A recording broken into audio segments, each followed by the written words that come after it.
Welcome, everybody. On behalf of Carol, Wendy, and myself, I'm Dave Gilbert. Welcome to the People Group Conversation.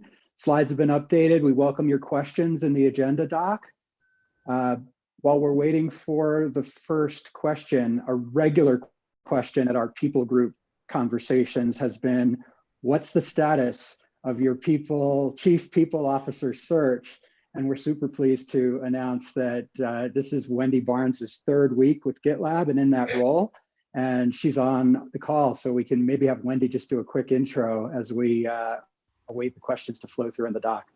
Thank you, Dave. And hello, everyone. It's a pleasure to meet you.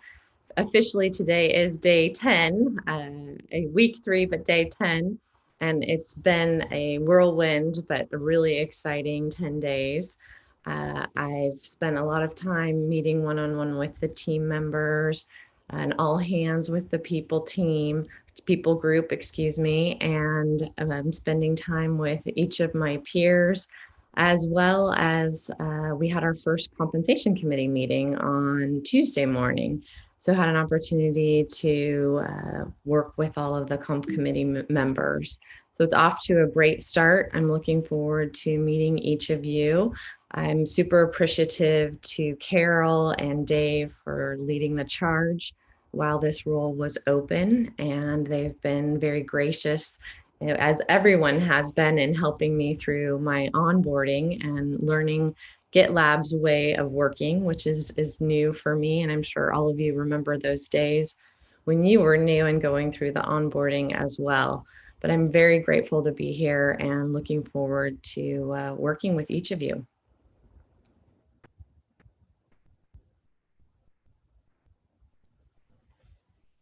Excellent. We're happy to have you here, Wendy. Mike, it looks like you have the first question on the agenda. Would you like to go ahead and vocalize? Yeah, I can. Welcome, Wendy. And I just wanted to say on slide 2, I thought it was really great that we had the outbounding recruiting impact on DIB. And I was just wondering if there were, those numbers have been broken down by department. And if so, if there was a place to find them, and if not, if there were plans to do that. Thanks for the question, Mike. Oh, go ahead, Eric. Yeah, I was going to say, they have not been broken down by division, but that is something we'd like to start doing moving forward.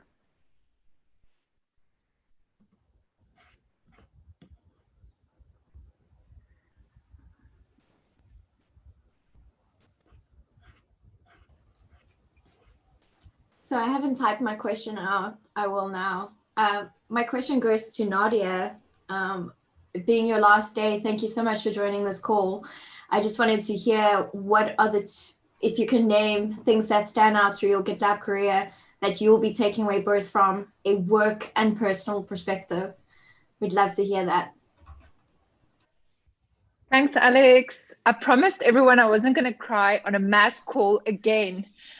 The previous round was horrible when I boomeranged before. So let's see if I boomerang again. Hopefully this new company is awesome. I have learned so much. GitLab's entire way of working changed my life. And the inclusivity here taught me a lot. I learned so much about inclusion across everything about inclusion. So that's been a life-changing experience for a South African living here in Joburg. I use iteration in everything I do. It must drive Chris, my husband, insane, but I use it for everything now. If we're going to build, it's like, what's that first step we can take to get to the next step? So I use iteration on everything I do. What else? I just think it's been a life-changing experience and a career-changing experience. And the stuff I learned here, I've also become like a lot more engineering savvy, and I don't stress as much when I have to start something up or do something entirely new. I learned Mermaid last week, which was amazing. Like, best thing I could have done last Thursday when it was quiet in the office is to like do my first little Mermaid chart. I will take that with me when I use GitLab, the product at the new company. I love this whole async thing of working. I will never arrange a meeting again if something at my future job, if something can be solved in a quick conversation. I hope that helps. Yeah, this has been great. Thank you, everyone. Thanks, Nadia. Perfect response.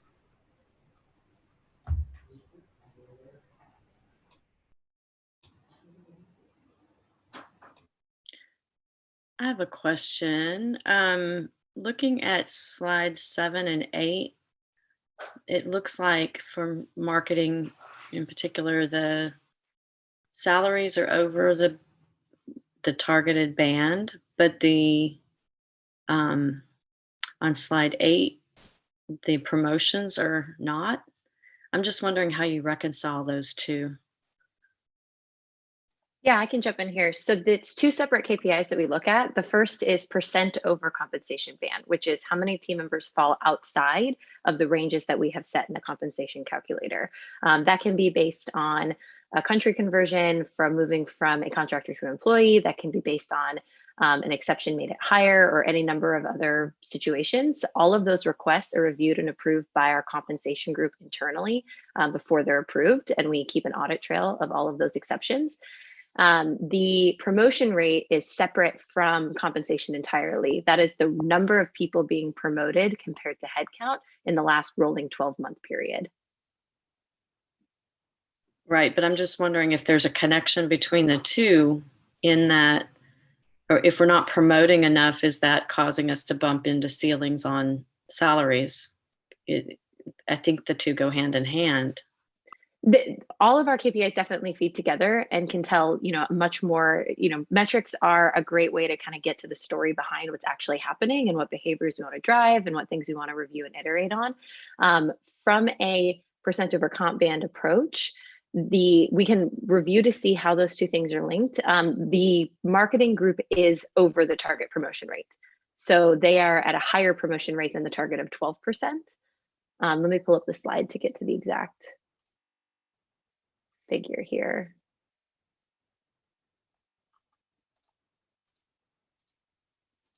So the marketing group is at a 15% promotion rate for the last rolling 12 months compared to the 12% target.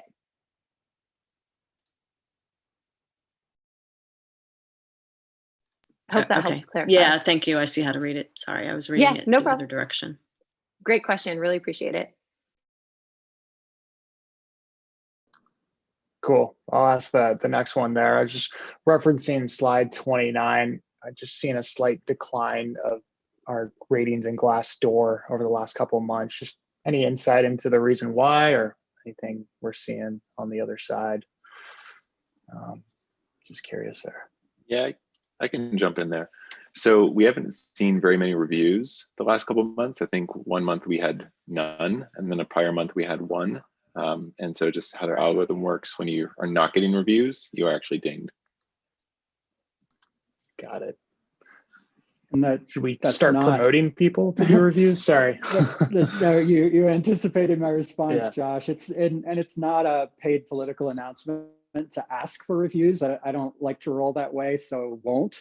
However, if there are those that feel inspired to share their perspective through social channels, that's always a good thing. It helps us from a engagement with the talent marketplace perspective in particular, because just like when you're considering going to a restaurant, you might look up Yelp or TripAdvisor. When a GitLab outreach comes to a prospect that may not know who GitLab is, first place they're going to go is Glassdoor to try to learn a little bit about who we are and how we roll. Our numbers are still very impressive, but let's keep them that way. So if you're feeling inspired, feel free.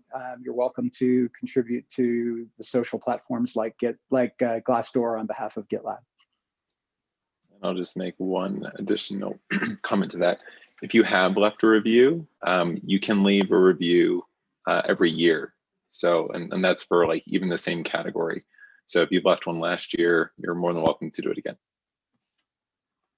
They just don't accept multiple within the same category for the same year, so we can't stop reviews that way.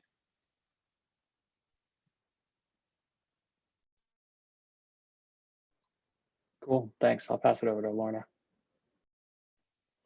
Thank you, Josh, and apologies for not being able to be on camera this morning.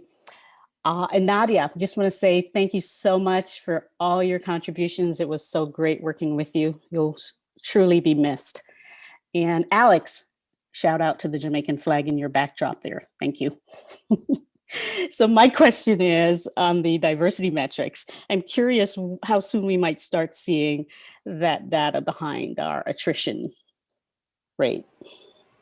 I think I'm going to jump in here, but if Jess is on the call, she can too. We are busy working on some exit data that will lean into some of the diversity elements. So we're hoping to have that ready in the next couple of weeks. But Jess, if you also want to maybe chime in. Sorry. Yeah, so we're looking at sort of a monthly report on our exit data to help us identify trends,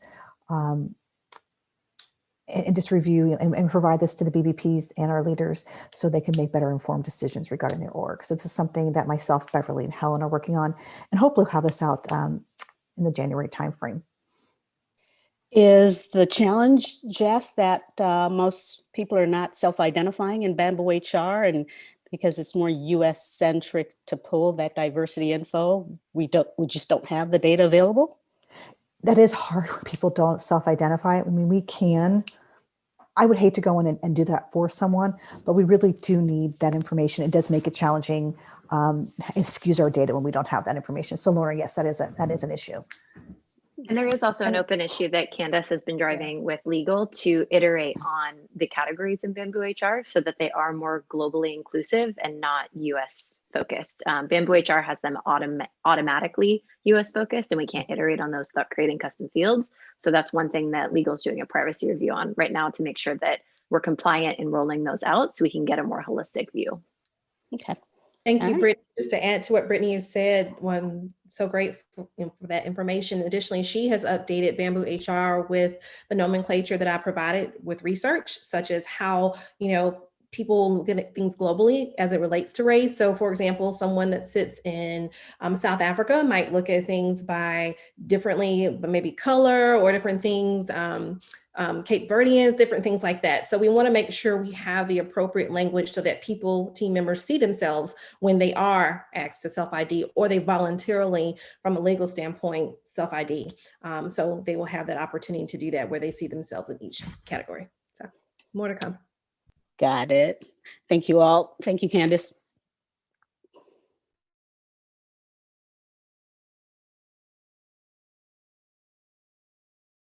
Over to you, Cynthia. Thanks. I kind of somewhat related. I guess what prompted this was seeing that the number of the ratio of promotions or sorry, bonuses kind of needed attention, but I was wondering if we've done diversity metrics on promotions and bonuses. I know we divide them by department, but I guess I was kind of curious whether we've done any kind of metrics around diversity of who's getting promotions and bonuses, because of course, one of the concerns along with, the percentage of management of women and stuff like that is also kind of often around salary equality or equity. And then, I was wondering about these as well. We do have for promotions, I'll link to it. I'll find specifically where you can find it in SciSense, but we have the promotion rate broken down by gender. So you can review promotion rate company-wide as well as promotion rate by those who identify as male and those who identify as female. But to Cynthia's question, there's the added level, the intersectionality, right? Ethnicity behind the female metric. Yes, right? and Black once female, we have the, Asian female. we do review this on our back end on a monthly basis for the US, since we have US ethnicity categories right now. Once we're able to roll out the more global ethnicity categories, we'll start iterating to include those.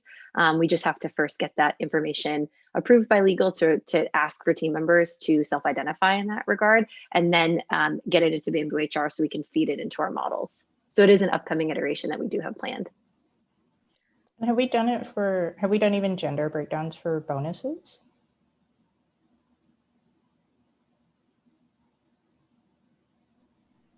I don't think we have done that as yet, but Carol, let me check on that. I did have Parl did do a dashboard, so I can go in there and check on that. I'll actually do that while you're all talking. Thank you. Okay, thanks. And sort of on a related note, I was wondering if we've thought about how to improve the situation. So have we done like thought of a mentorship program or some way of identifying people that would want to develop for promotion that are in the diverse category? I can respond to that. Anybody else feel free to comment. But in the learnings that we have from our Women in Sales mentoring pilot that we had, as well as our MIT TMRG mentoring pilot, we're taking the learnings from both of those and trying to figure out what quarter we could achieve this in the new upcoming year. That said, we would take both of those and say, you know, what does that look like? We're focusing on hypo. So this isn't an issue that has been developed and created, but the discussion has taken place.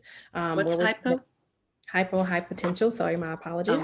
Oh. And when you say those that are, you know, developing additional team members in a place, so those high potential team members or those that are in a place where they want to continue development in those underrepresented groups, all going to be in different places. So more to come on that, and any feedback is gratefully appreciated, and we can open an issue if that's something that you would like to see move forward now, but we would have to plan for it in the upcoming year. And Cindy, to your question, we don't have, we're not tracking the bonuses by gender at this time, but I just think that's something that we can work on. We're just now building out kind of a metrics dashboard.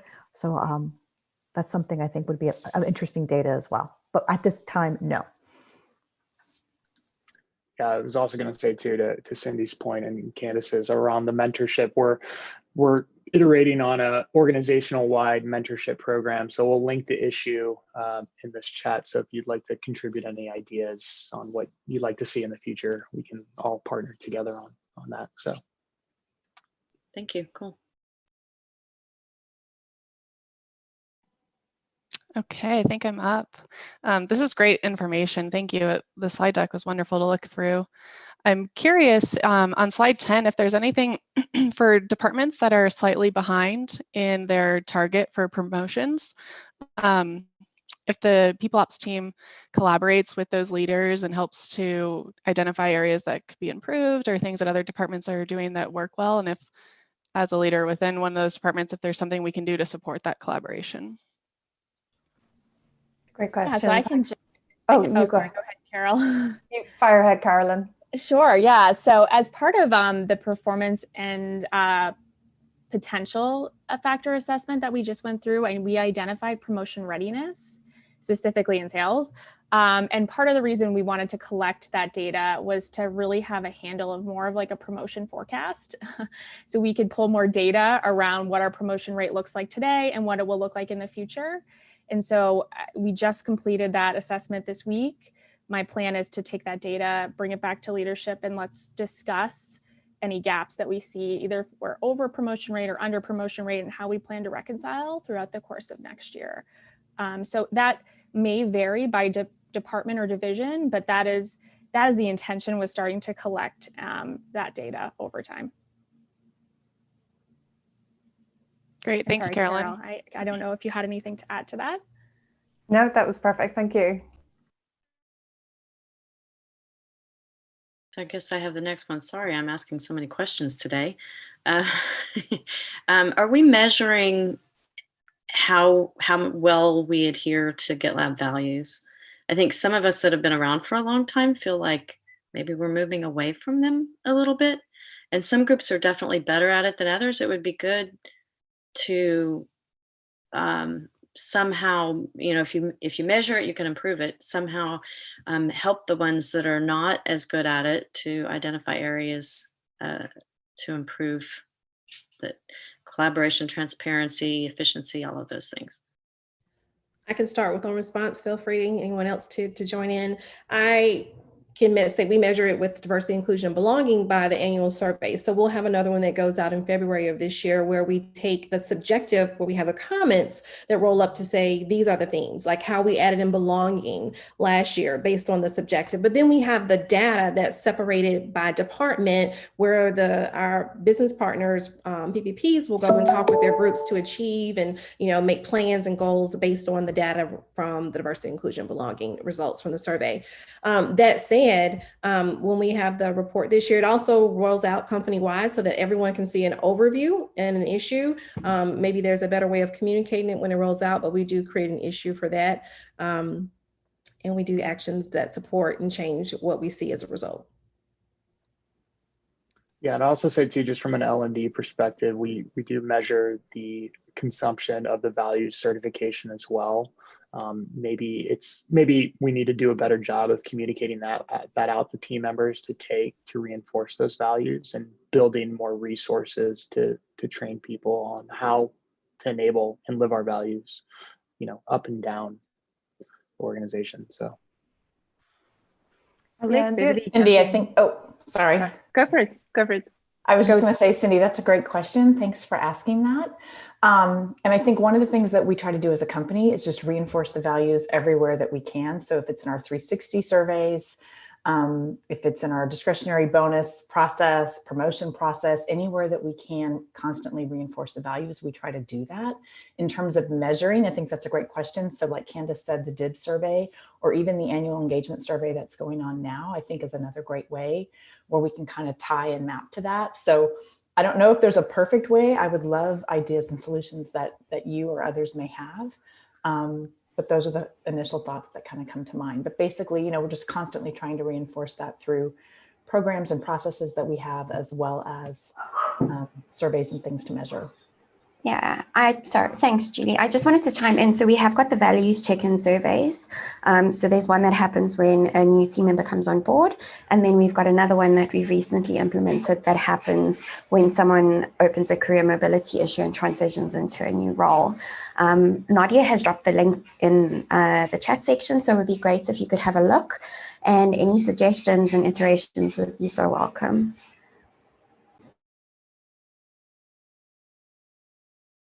Julia, I like Josh's thought about if you've got certification that could be more visible is not the right word. I'm grasping, need more coffee. But I like the idea of using that. And in true iteration form, Cindy, we are actually tracking discretionary bonuses. In the tool right now, we only have it as female. I'm opening an issue that we could add male and non-binary issue. But for an example, in the last rolling 12 months, 60% of our team members in marketing who have identified as female who have received a bonus in the last 12 months. So that's a pretty high number. But I think it's a great idea if we can look at that from the other views as well. Thanks for getting that data, Jessica, in this call.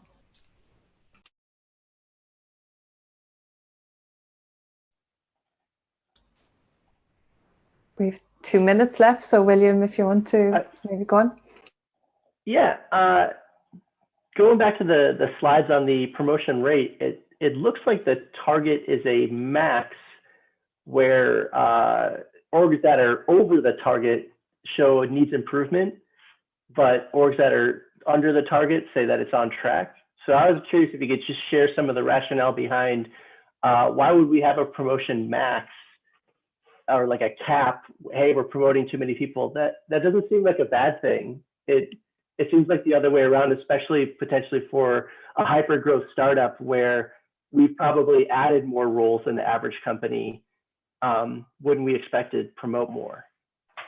So we added some context to the handbook in the section that I linked up above as well as to where this rate comes from and what it's used for. There is a note underneath the promotion rate where we don't have a set promotion process like typical companies of our size would, where you promote once or twice a year and you put everybody who's up for promotion in that cycle, it's reviewed. And then if somebody isn't promoted in that cycle, they have to wait until the next cycle to be reviewed again.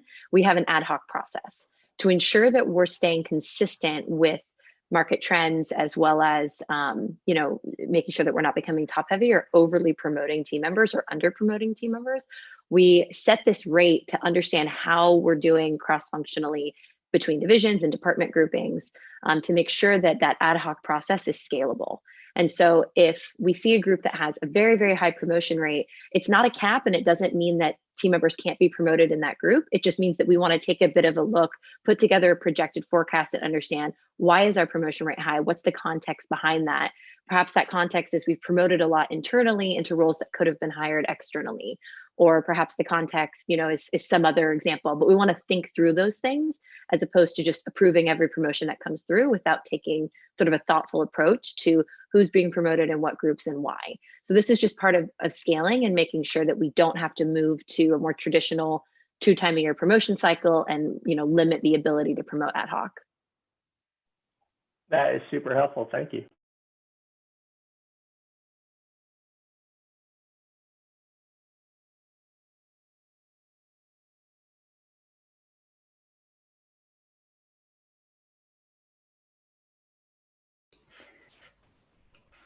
Okay, I think we're over time, Trevor, aren't we? So Morgan, if okay, we'll answer your question async, if that works for you. And thank you everybody for joining. Thanks all. Thank you. Bye, Nadia. Bye, Nadia. Yeah. Bye, Nadia. Bye, Nadia. Stay in touch. Nadia, you'll be so missed.